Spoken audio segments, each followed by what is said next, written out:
Hayırlı kеш, эфирде яңалыклар, студияда мен Рима Авзалова бүгінгі шығарылышта. Қарағыз кім келді? Мөслим районына яңа башлык билгеләнде. Укытучы апам сіз изге жан, укытучылар һөнәри бәйрәмнәре билгеләп үтә. Өлкәннәр 10 көнлеге дәвам итә. Әби-бабайларны хөрмәтләү чараларыннан безнең репортаж. Хәзер әлеге һәм башка вакыйгалар хакында тулырак. 4 октябрь көнне район мәдәният йортында 4-нче чакырылыш Мөслим муниципаль район советының 10-нчы сессиясе үтте. Сессия эшендә Татарстан Республикасы премьер-министры Алексей Песошин, аның урынбасары авыл хуҗалыгы һәм азык-төлек министры Марат Җаббаров һәм Татарстан Республикасы президенты аппарат җитәкчесенең беренче урынбасары Илнур Гарипов катнашты.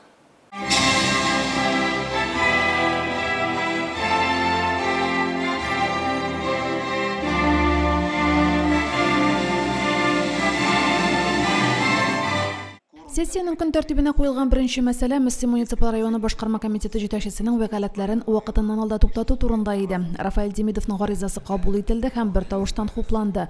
Рафаэль Тимофеевичның отставкага китүе оештыру мәсьәләләре белән бәйле процедура характерында. Ул район башкарма комитетында эшләвен дәвам итә. Мөслим муниципаль район башлыгының Мөслим район советы депутатының вәкаләтләрен вакытыннан алда туктату турында мәсьәләсе депутатлар тарафыннан яклау тапты. Рамил Муллин үз теләге белән отставкага китү сәбәпле район башлыгы вазифаларыннан азат ителде.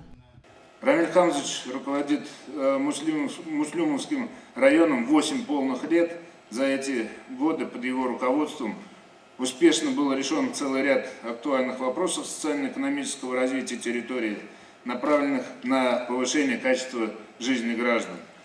В рамках федеральных и республиканских инвестиционных программ в районе проделана большая работа по обновлению социальных и инфраструктурных объектов. Алексей Песошин Рамиль Муллинга Татарстан Республикасы президенты Рөстәм Миңнехановның рәхмәтен тапшырды. Көн тәртибендәге 3нче мәсьәлә буенча Мөслим муниципаль районы башкарма комитеты җитәкчесе вазифаларын башкаруны Альберт Хужинга йөкләргә дигән тәкъдим керде. Депутатлар әлеге тәкъдимне бер тавыштан хуплады. Разрешите в вашем лице высказать слова благодарности президенту Республики Татарстан Рустаму Нургалиевичу Миңнеханову за оказанное доверие. Хөрмәтле депутатлар, хөрмәтле җитәкчеләр. Район знаю хорошо, мы вместе с вами плечом к плечу 3 года работали и добивались больших успехов. Практически каждого, кто сидит в этом зале, я знаю лично. И вместе с вами, также плечом к плечу, если будем работать, я уверен, что будем также так и делать, то будем работать во благо района, во благо людей. Альберт Хужин тумышы белән Сарман районыннан 2016-18 елларда ул Мөслим авыл хуҗалыгы һәм азык-төлек идарәсен җитәкләде. 2018 елдан Август агротехнология дилерлек үзәге генераль директоры булып торды. Сессияда шулай ук Мөслим муниципаль районы башкарма комитеты җитәкчесе вазифасына конкурс турында һәм Мөслим муниципаль районы башкарма комитеты структурасына үзгәрешләр кертү турында мәсьәләләре каралды. Сессияның көн тәртибенә өстәмә рәвештә Мөслим муниципаль районының мактаулы гражданины исемен бирү турында мәсьәләсе дә каралды. Депутатлар совет тәкъдимен бер тавыштан хуплады һәм Рамил Муллинга Мөслим районының мактаулы гражданины исеме бирелде. Рамил Муллин шаныч белдереп, теләктәшлек күрсәткән өчен республика җитәкчелегенә, оешма предприятие җитәкчеләренә, авыл җирлекләре башлыкларына һәм район халкына рәхмәтен җиткерде. Рәхмәтемне җиткерәсем килә икенче беренчесе дәүләт җитәкчелегенә. Большое спасибо руководству республики, ну и всем нам за то, что вы поверили, оказали поддержку. Это очень важно было. Один поле он не воин. Уран буйлап тавыш күтәреп күп генә тавыш күтәреп бирсәң дә, артыннан халык басмаса, әлбәттә бер нәрсә шәп булмас иде. Римма Авзалова, Динар Минхаҗев, Динар Нуретдинов, Мөслим телевидениесе.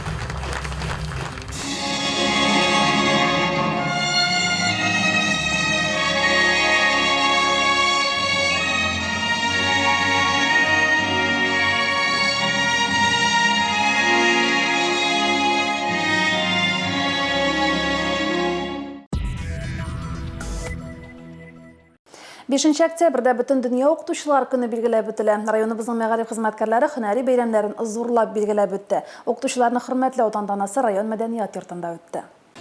Укытучыларны иң элек укучылар сәламләде. Район башкарма комитеты җитәкчесе вазифаларын башкаручы Альберт Хужин бер төркем мәгариф хезмәткәренә район башлыгының мактау грамоталарын һәм рәхмәт хатларын тапшырды. Укытучылар инде без үскәндә Без укыганда да иң улы кешеләрдер, наверное. Иң кирәкле сезнең җилкәләргә бик зур бурычлар тора. Мөслимдә инде бөтен мәктәпләр матурына ясалганнар хәзер инде сезнең йөрәгегездән тора, сезнең үзегезнең эшләргә булган теләктән тора. Шул балалар нәрсә белән, нинди багаж белән чыгып китәләр бу ТБС сагасыннан. Бәйрәм гадәттәгечә бүләкләргә бай булды. Лилия Хәбибуллина Мәгариф идарәсенең мактау грамоталары белән бүләкләде. Бер төркем мәгариф хезмәткәре Татарстан Республикасы профсоюзлары комитетының мактау грамоталарына лаек булды. Хөрмәтле коллегаларым, әлеге күркәм бәйрәм укытучылар көне уңаеннан барыгызга да исәнлек, саулык, яңа уңышлар, яңа үрләр, бетмәс-төкәнмәс энергия телим. Сез биргән һәр дәрес укучыларга яңа белемнәргә, яңа ачышларга, фәнни ачышларга үтәрсә иде. Тормыш сезгә һәм укучыларыгызга бары тик бишле билгеләре генә куйса иде. Бәйрәм белән хөрмәтле коллегалар. Мәгариф өлкәсендә гаиләләре белән эшләүчеләр аерым хөрмәтләнде. Районыбызның төрле мәктәпләрендә хезмәт куючы 21 пар сәхнәгә күтәрелде. Укытучы гаиләләренә истәлек бүләкләре тапшырылды. Гомер буе балаларга белем һәм тәрбия бирү өчен фидакарь хезмәт куйган мәгариф ветераннары Бания һәм Мөҗәһит Әхмәтҗановлар бүләкне Альберт Хуҗиннан кабул итте. Бердәм дәүләт имтиханнарында укучылары югары балл җыйган укытучылар да бүләкләнде. Укытучы һәм укучы хөрмәте акциясе кысаларында төрле өлкәләрдә хезмәт куючы җитәкчеләр укытучыларын тәбрикләде. Иң авыр хезмәт кем, нинди хезмәт дисәгез, ул чыннан да укытучы хезмәте, чөнки бер генә эштә дә мондый җаваплылык юктыр, чөнки сезнең кул астында киләчәк буынны тәрбияләү. Сез инде көн саен экзамен бирергә барган кебек, яңа дәрес бирергә барасыз.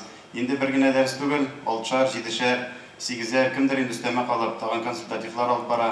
Рәмилә Сыппуховна безне беренче класста кабул итеп алды. Без кергәндә 25 авыл баласы, авыл мәктәбе булсак та безнең класста иң күбее. 25-28 балада булдык без башлангыч классларда. Язырга, беренче хәрефләрне танырга, белергә генә өйрәтеп калмады. Ул безгә кешедә буларга тиешле күп кенә күркәм гадәтләрне кәдә өйрәтте ул безне башлангыч класста ул. Бер генә секундка да үземнең укытучы булганымны, ник шушы профессияны сайладым микән дип, андый уйның килеп тә караганы юк. Шул хәтле рәхәт итеп эшлибез Тукай мәктәбендә. Коллективыбызны да яратам, үзем укыткан укучыларымны да, һәрберсе бик кадерле. Без инде иптәшебез белән, Илнур Адилович белән икебез дә укытучы һәм бүгенге бәйрәмдә гаилә белән парлап чыгарып, сәхнә түрендә хөрмәт күрсәткән өчен ансына аеруча рәхмәт. Мәгариф өлкәсендә 30 елдан артык хезмәт куйган райондашларыбыз да хөрмәтләнде. 18 мәгариф хезмәткәре бу өлкәдә 30 ел, 14-тә 35 ел эшли. Бер укытучы 40, 3 укытучы 45 ел хезмәт стажына ия. Еллар узгач, яшь укытучыларга да шулай хөрмәтләнергә һәм укучыларыннан рәхмәт сүзләре ишетергә язсын. Римма Авзалова, Динар Менхаҗев, Мөслим телевидениесе.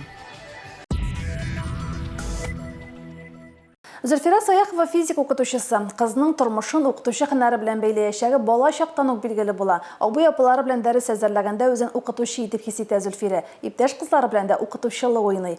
Бүген Зөлфира Мөхәррәмовна тәҗрибәле педагог, яшьләргә остаз. Мөслим гимназиясының физик укытучысы Зөлфира Саяхова турында алдагы сюжетта. Физика гаҗәеп ачышлары белән сокландыра. Кешелек дөньясының киләчәге шушы фән белән бәйле дип икеләнмичә әйтә ала укытучы. Үз фәнен яраткан, аңа чын күңеленнән гашыйк укытучы гына балаларга төпле белем бирә ала. Шушы фикер белән мәктәпне тәмамлаган Зөлфирә Казанның педагогия институтына юл тота. Физика факультетында укыган яшь белгеч юллама белән Тотшуран мәктәбенә кайта. Биредә ул 15 ел физика укыта. Тормыш иптәше Илкам белән дә Тотшуран мәктәбендә танышалар. Бәләкәй чактан Алла абый апаларны күреп, миңа бик кызык буладыр инде алар дәрес эшләгәндә, интектер бетерәдер. Аннары соң үзем бәләкәй балаларны җыеп укытырга ярата башладым. Менә шуннан беренче мәхәббәт шуннан булгандыр. Икенчесе инде минем төп начальник класс укытучысым, менә иркеше Александр Иванович Афанасьев үрнәгендә шундый аккуратный, шундый итеп һәрберебезне өйрәтәдер. Бер үзе 3 класс укытты. Илкам абый Тотшуранда химия, биология, география фәннәрен укыткан. Бүген ул лаеклы юлда. Шулай булуга карамастан Михайловка, Түбән Таба мәктәпләренә йөреп география укыта. Коллегабыз Зөлфирә Мөхәррәм турында шундый матур сүзләр генә әйтәбез. Ул инде үз фәннең чын остасы, фанаты дисәк тә була инде. Һәм балаларда да физика фәненә шул хәтле мәхәббәт тәрбияләй ала торган, таләпчән, мәктәбебезнең иң гадел, укучыларның иң яраткан укытучысы ул. Зөлфира Мухаровна 2003 елда гимназияга эшкә күчә. Ул яшьләргә киңәшче, юнәлеш бирүче дә. Зөлфира Саяхова үз фәнен бик ярата һәм укучылардан да шуны таләп итә. Зөлфира Мухаровна бик гадел укытучы. Зөлфира Мухаровна укыткан өчен минем физикага мәхәббәт туды һәм үзем дә шул физиканы сайлап биге бирергә булдым.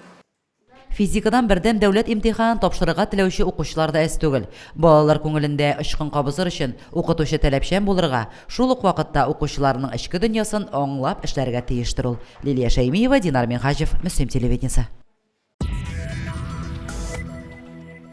Узган атнада өлкәннәр көнлегенә старт бирелде. Рамил Муллин район башлыгы буларак актив тормыш алып баручы өлкәннәр белән очрашты. Бәйрәмгә авыл җирлекләренең ветераннар советлары рәисләре, актив өлкәннәр чакырылган иде. Рамил Муллин ветераннарны тәбрик итеп, ихлас теләкләрен дә җиткерде. Очрашуда район поликлиникасының участок табибы Рамил Мирзаханов өлкән буынның сәламәтлеген саклау юнәлешендә тормышка ашырылучы чаралар белән таныштырды. Өлкән буын демография илкүләм проекты кысаларында районда алып барыла торган эшчәнлек турында социаль яклау бүлеге җитәкчесе Гөлнар Фәтхуллина чыгышы тыңланды. Район ветераннар советы рәисе Илгиз Низамов 10 көнлек кысаларында оештырылучы чаралар планы белән таныштырды. Мин өлкәннәребезгә саулык, сәламәтлек, үзләрен саклап, ләкин кил өйдә генә утыру түгел, әзрәк урамнарга чыгып, саф һавада йөрүләрен тәкъдим итәр идем. Бер-берсе белән барыбер да очрашулар кирәк, кил өйдә генә утыру кирәк түгел. Инде ел сайын без шушында киләбез. Инде бөтен танышлар, туганнар, дуслар белән аралашабыз. Саулык барыбызга да саулык, сәламәтлек, семья бәхете. Инде киләчәктә дә шушылай килергә аралашырга язсын. Безнең инде бу өлкәннәр бәйрәмен оештыра башладылар. Бу өлкәннәр өчен бик хөрмәтле бер, зур кирәкле бер инде. Өлкәннәргә инде теге өлкән шитеп карарга кирәк. Шушы бәйрәм уңаеннан менә безне район үзәгенә җыйдылар. Һәр елны җыеп торалар. Шушы мәҗлесне оештырган, шу бәйрәмне оештырган хуҗаларга бик зур рәхмәт. Очрашуда Республика ветераннар оешмасының 8-нче отчет сайлау конференциясына делегатлар да сайланды. Очрашуга килгән өлкәннәр үзләрен борчыган мәсьәләләрне дә күтәрде. Лилия Шәймиева, Динар Минхаҗев, Мөслим телевидениесе. Өлкәннәр 10 көнлеге кысаларында җирлегебездә төрле чаралар оештырыла. Өлкәннәр җәмәгать мунчасында бушлай юына чәчтарашлар өлкәннәргә ташламалы хезмәт күрсәтә. Оешма предприятиеләр лаеклы ялга чыккан хезмәткәрләрен хөрмәтли. Тагын бер матур чара Курай паркында узды. Әбием, бабам, минем горурлыгым исемле буыннар чылбыр бәйрәменнән коллегаларыбыз әзерләгән репортаж.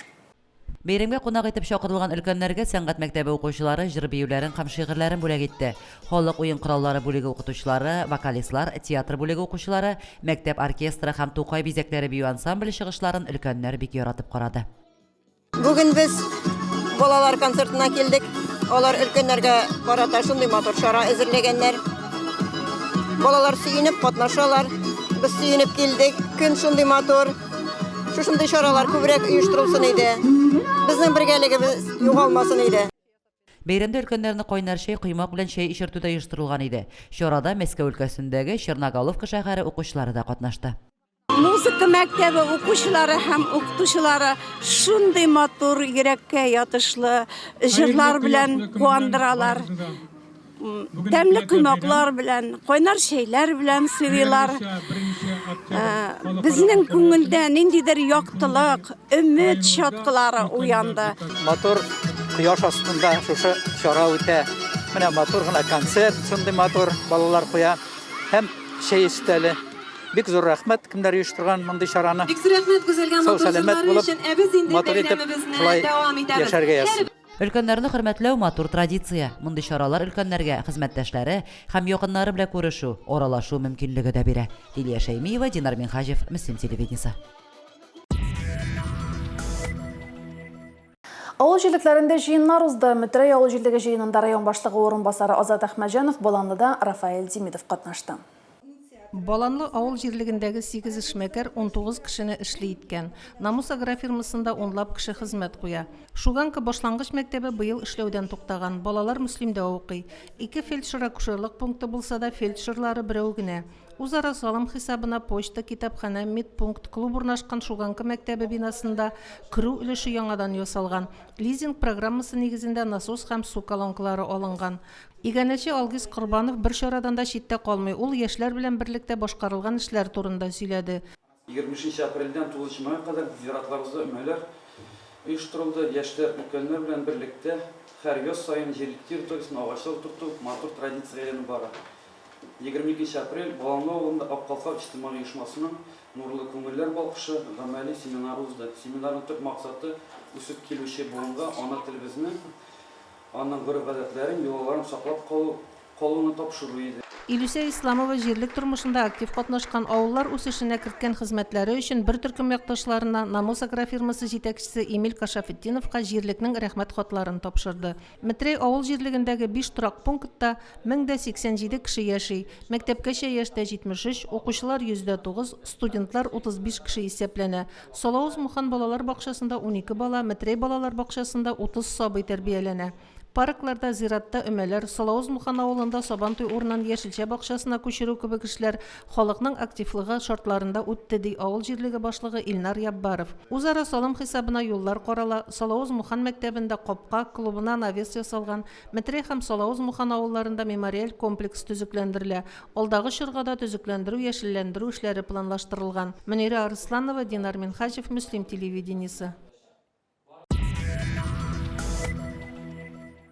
Башкарган эшләребез яшәешебезне ямьли диләр Михайловка һәм Тойгелде җыеннарында катнашучылар. Җирлек тормышын тотрыклы итүче халык үзе. Авыл җирлегендә яшәүчеләр тырышлыгы, хезмәте белән дә үзара салым программасында катнашып та җирлекнең үсешен тәэмин итә. Михайловка авыл җирлегендә 38 буш ихата бар. Бу салым җыюда, җирлекне төзекләндерүдә, башка эшләрдә кыенлыклар тудыра, ди авыл җирлеге башлыгы Роберт Исламов. Үзара салым тулысынча җыелып беткән, шуның бәрабәренә уңай үзгәрешләр барлыкка килгән. Җыенда Намус агрофирмасы вәкиле пай өчен түләү турындагы сорауларга да җавап бирде. Когда начать выдачу, расчет пая и в каком эквиваленте, то есть зерном или деньгами, пока не спустилось. Поэтому в ожидании, мы также в ожидании. Как только придет приказ, сразу начнем рассчитываться с пайщиками. То есть проинформируем через сельское поселение и в долгах не останемся. Михайловка авыл җирлегендә нибары 30 сыер исәпләнә. Җирлек башлыгы моның сәбәбен сыер асрауның нәтиҗәлелеге аз булу, халыкның картаюы, көтүче булмау белән аңлатты. Урта мәктәп иң зур коллективлы оешма. Биредә укучы 111 баланың 62-се Михайловкалылар. Үзара салым акчасына яңа мемориалда койма кую, мәктәп янында машина кую урыны булдыру, агач кесү һәм башка эшләр планлаштырылган. Роберт Исламов тагын бер кат көнкүреш калдыкларын һәм зиратта җыелган чүпне түгү тәртибен аңлатты. Су куллану һәм су өчен түләүгә тукталды. Гаилә паркы турында фикерләре белән уртаклашты. Тойгелдә авыл җирлегендә салымның һәр төре арттырып үтелгән. Җирлектә 530 баш мөгезләр терлек асрала, шуларның 280-е сыерлар. 2016 елдан Ташлыяр басуларында Намус агрофирмасы эшли. 2020 елдан Август Мөслим агрофирмасында эш урыннары булдырган. Кош ите җитештерүчеләр, мөгезләр терлек үрчетүчеләр, күпләп сыер асраучылар бар. Шәхси хуҗалыклардан Сөтне Фаид Шәймурзинның Фаизы кооперативы җыя. Иң күп эш урыннары бирүчедә, җирлеккә иң күп ярдәм итүче игәнәчләрнең берсе дә ул. Рифа җәмгыяте авыр техника белән ярдәм күрсәтә. Шәхси эшмәкәрләр Илнур Әхмәтҗанов һәм Сәил Каюмовның да ярдәмнәрен туябыз дип билгеләп үтте авыл җирлеге башлыгы Дамир Минхаҗев. Җирлектә 4 мәчет бар иде. Тойгелдә авылында халык тырышлыгы белән тагын бер мәчет төзелгән. Монда авыл халкына минем тагы бер мәртәбә үземнең чын рәхмәтләремне әйтәс килә. Чөнки кайчан гына обращаться итсәк тә, алар һәр вакытта йөгереп килделәр, эшләделәр. Булар бөтенесе дә Аллаһ Тәгалә ризалыгы өчен һәм изгелек өчен, савап өчен эшләнде. Берсенә дә безнең акча бирмәдек. Һәм бөтенесе профессиональ уровеньда эшләнде бу әйберләр. Үзара салым акчасына бик күп эшләр башкарылган. Эшләнәселәре дә күп әле, диде Дамир Минхаҗев һәм халыкның актив булуын ассызыклады. Җыенда катнашучылар су, ут белән тәэмин итү турындагы сорауларга җаваплар алды, почта элемтәсен яхшырту буенча тәкъдимнәрен җиткерде. Мөнира Арсланова, Динар Минхаҗев, Мөслим телевидениесе. 1 октябрьдән республикада көзгө чакырылыш башланды. Быел 25 егетебез солдат шинелен кияр дип көтелә. 1 октябрьдә район хастаханәсендә хәрби хезмәткә чакыру комиссиясе эшләде. Мөслим һәм Сарман районнары буенча хәрби комиссар Дажгын Гасанов, хәрби хезмәткә чакыру буенча резервтагы комиссия рәисе Илшат Ябаров җитәкчелегендәге комиссия егетләрнең хәрби хезмәткә әзерлеген тикшерде. Көзгө чакырылышта 100дән артык егетебез табиблар комиссиясе узачак. Нигездә егетләрнең күпчелеге кара җир гаскәрләренә озатылачак. Наши ребята будут призываться октябрь-декабрь месяц. Основной состав у нас подшефная часть Нижегородская область, поселок Мулино или Дюно. Водители, естественно, которые имеют категорию С, будут идти по назначению. То же самое, кто закончил медицинские учреждения, тоже идет по своей специальности. Башка еллардан аермалы буларак егетләрнең хәзер танкист буласылары килә. Элек егетләребезнең моряк яисә десантчы булу теләкләре зур иде. Булачак солдатларның һәммәсенә коронавируска каршы прививка ясала. Егетләрне озату Мөслим йөрәге скверында төнге сәгать 2дә булачак. Беренче озату ноябрь башларында дип көтелә. Әлбәттә мин армиягә барасы килә. Но аңа теге бар өчен ниндидер бары үзеңә көч җыярга кирәк, ниндидер решениелар булырга тиеш. Ул миндә пока что юк. Но минем 1 елга кайда да булса бары китеп, минем шундый теләк бар, 1 елга кайда да китеп югалырга гел. И мин шушы возможность армияны караганым как раз. Мин баланың авылына, миңа 20 яшь, һәм армия аша бөтен егеттә үтәргә тиеш дип белим. Кайсы хезмәткәрләрдә служить итәргә телим, ансын белмим. Кайсына җибәрә шунда инде. Бүгенге көндә 63 егетебез илнең төрле почмакларында үзләренең хәрби хезмәтләрен үтә. Шефлык иткән хәрби часть белән дә район җитәкчелеге даими элемтәдә тора. Бүген Муллинадагы хәрби частьтә 2 егетебез хезмәт итә. Лилия Шәймиева, Динар Минхаҗев, Мөслим телевидениесе. Җәмик мәчетендә абыстайлар җыелышы узды. Монда очрашулар квартал саен оештырыла. Абыстайлар җыелып фикер алыша, үзләрен борчыган мәсьәләләрне уртага салып сөйләшә. Абыстайлар җыелышыннан безнең репортаж. Абыстайлар имамнар кебек үк халыкны тәрбияли, Коръән ашларына йөри, вәгазь сөйли, кайберләре ди дәресләре дә бирә. Бу абыстайларның 3нче очрашуы. Очрашуда алар мәчет мәдрәсәләрдә оештырылучы укулар турында сөйләште. Иншалла, урысу мәдрәсәсенә укырга бару дигән ниятебез дә бар.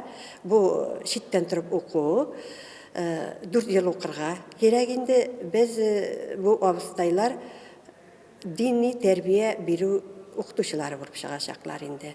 Шул вакытта имамнарга да шушындый мәдрәсәләрдә уку мөмкинлекләре ачылган. Очрашуларда районның имам мөхтәсибе Илгиз хәзрәт Сыңгатуллин Коръән сүрәләрен аңлатма бирә, абыстайларны борчыган мәсьәләләргә ачыклык кертә. Гыйлем алу һәм гыйлем туплау ул зур гыйбадәт. Зур гыйбадәт. Һәм ул һәрбер кешегә бирелмәгән. Шулай бит. Һәрбер кешегә бирелмәгән. Дөньяви белем булсынмы ул, һәм дини белем булсынмы ул. Алар икесе дә кирәк. Һәм инде әлбәттә икесендә дә без нәрсә булдыра алабыз, һәм нинди якка безнең карашыбыз бар, әлбәттә алар икесе дә кирәк. Шулай бит. Һәр авылда 2-3 абыстай эшли, арада бик уңышлы эшләүчеләр дә бар. Абыстайлар район, республика күләм ярышларда да катнаша ди, Җәмик мәчетендә оештыру эшләре өчен җаваплы Сәрия абыстай. Күптән түгел генә Бөгелмә шәһәрендә үткәрелгән милли моң бөтен Рәсәй конкурсында катнаштык, фестиваль булды ул. Безнең районыбыздан 3 кеше катнашты, 2 абыстай һәм 1 имам. Абыстайларыбыз гран-при һәм диплом утып кайттылар. Абыстайларның төп максаты хатын-кызларга дини тәрбия һәм балаларга әдәп-әхлак дәресләре бирү. Айга бер тапкыр алар мәктәпкә баралар, дәресләрдә катнашалар. Максат балаларга ак әбиләрчә үгет-насихат белән тәрбия бирү ди Сәрия абыстай. Римма Авзалова, Хайрат Фазылов, Динар Минхаҗев, Мөслим телевидениесе. Узган атнада җиңел атлетика буенча ярышлар үтте. Мәктәп укучылары җитезлектә көч сынашты. Бәйгедә командалар арасында һәм шәхси беренчелектә җиңүчеләр билгеләнде. Мәктәп укучылары арасында җиңел атлетика буенча район ярышлары үтте. Әлеге спорт түрен пропагандалау укучылар арасында көчле спортсменнарны ачыклау максатыннан оештырылган бәйгедә уенчылар гына түгел, җанатарлар да күп иде. Бу ярышка инде башлангыч мәктәп сборныйлары килде, төрле мәктәпләрдән. Шулай ук основной школалар, урта мәктәпләр һәм средний образовательный школалар бу ярышка инде укучылар бик теләп катнашалар, физкультура укытучылары бит инде алар үзләрендә тренировать итеп, шулай белергә телиләр, үзләренең балалары район күләмендә ничек чыгыш ясыйлар микән, нинди уровеньда микән, алар барсында шушы ярышлар аркылы җавап алалар. Башлангыч сыйныф укучылары 30 метрга йөгерсә, уртанчы класслар 60, өлкән сыйныфлар 100 метр арага йөгерде. Мин кичкенәдән спорт белән шөгыльләнәм. 9нчы класста лицейның белем алам мин. Менә бүген йөгерергә килдем. Спортны бик нык яратам. Урыннан ераклыкка сикерү, еракка туп ату кебек спорт уеннарында да бик теләп катнашты укучылар. Спортка тартылган егет-кызлар һәр уенда активлык күрсәттеләр. Җиңүче командалар һәм шәхси зачетта җиңү яулаган егет-кызлар район мәгариф идарәсенең һәм спорт мәктәбенең мактау грамоталарына лаек булды. Лилия Шәймиева, Динар Менхаҗев, Мөслим телевидениесе. Бүгенге шулар, мен Римма Авзалова сезнең белән сау булашам. Исән-имин булыгыз.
Когда к тебе пришла свинья, запела песни соловья.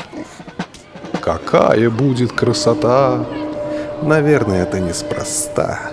Смотри, тебя наверняка хотят поймать как дурака. Ты дай свинье простой ответ. Скажи свинье спасибо. Нет.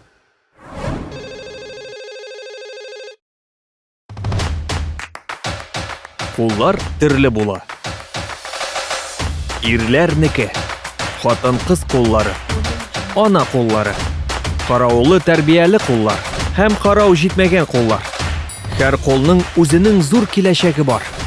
Әмма кеше үз кулларын тыеп торарга тиеш. Чөнки алар иректән мәхрүм калырга мөмкин.